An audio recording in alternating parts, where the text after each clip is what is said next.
Hello, I'm here to criticize a video by Mr. AnY titled "That's Stupid, Money." This video's main message is that becoming obsessed with money for its own sake is stupid. Now that we've got all the prefatory technical points out of the way, let's jump straight into the fray. About midway through the video, we get to hear this argument. Yeah, I know. Money is power. But can you really believe this after learning that all the money in the bank accounts is a digital stand-in for a worthless physical stand-in for a shiny stand-in for crops? Yes we can.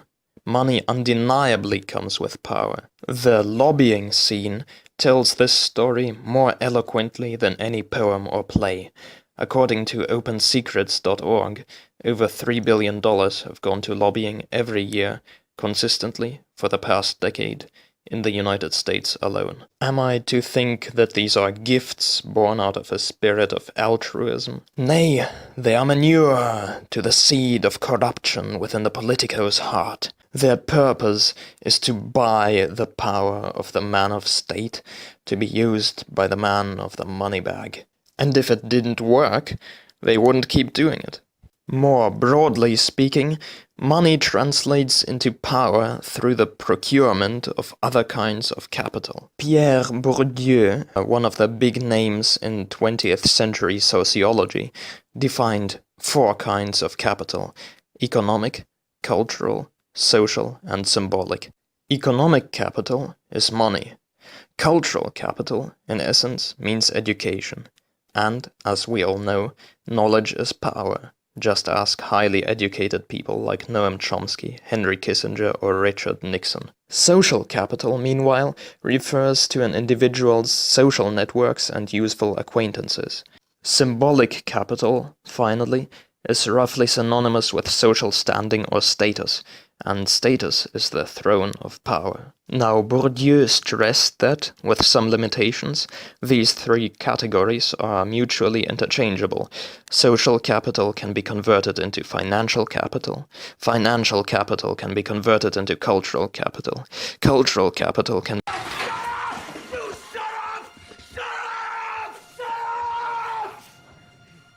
and so on. Anyone who has lived in a country like Italy, where people will look at you as though you were some kind of Scrooge or subversive if you bake your child a birthday cake instead of buying one at the store, can attest to this. In these places, you need to spend your economic capital in order to maintain your social and symbolic capital. Now, you might be thinking, so far you've only demonstrated that money represents power. What you haven't shown is that it carries any intrinsic power. At most, money is a stand-in for power, in the same way that it is a stand-in for crops.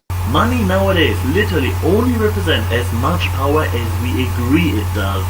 And my response to that is, who cares? As human beings, it is in our nature to think in terms of signifier and signified, of things that represent other things, often acting as arbitrary stand-ins.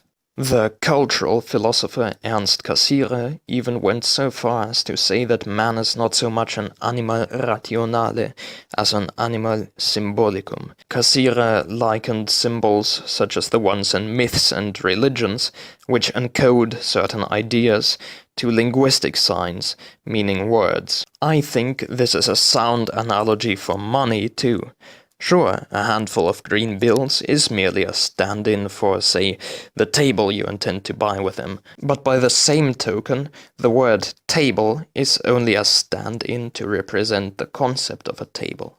Yes, the value of money is based on convention, but so are the meanings of words. Does this mean that we should all shut up because words are just chains of sounds with no intrinsic meaning? Of course not. There are so many people out there, especially among the rich, who confine themselves that money is not only the means to an end, but at the same time the end itself. Suddenly, this placeholder for goods and services of actual value, this brilliant invention that was supposed to make trade easier, this tool, money, is its own purpose.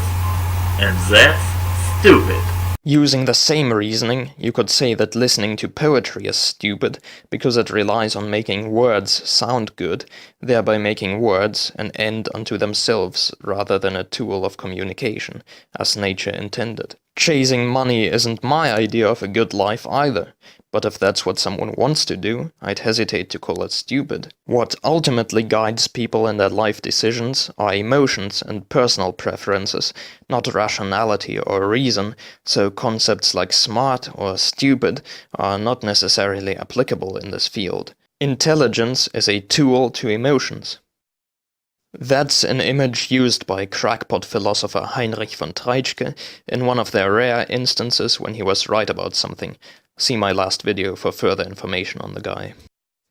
That's it for this video. If you made it this far, may your soul be cleansed in heavenly flame, and I'll be seeing you soon.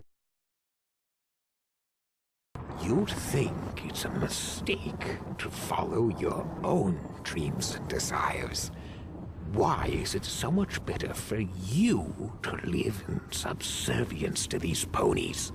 Power was all I desired.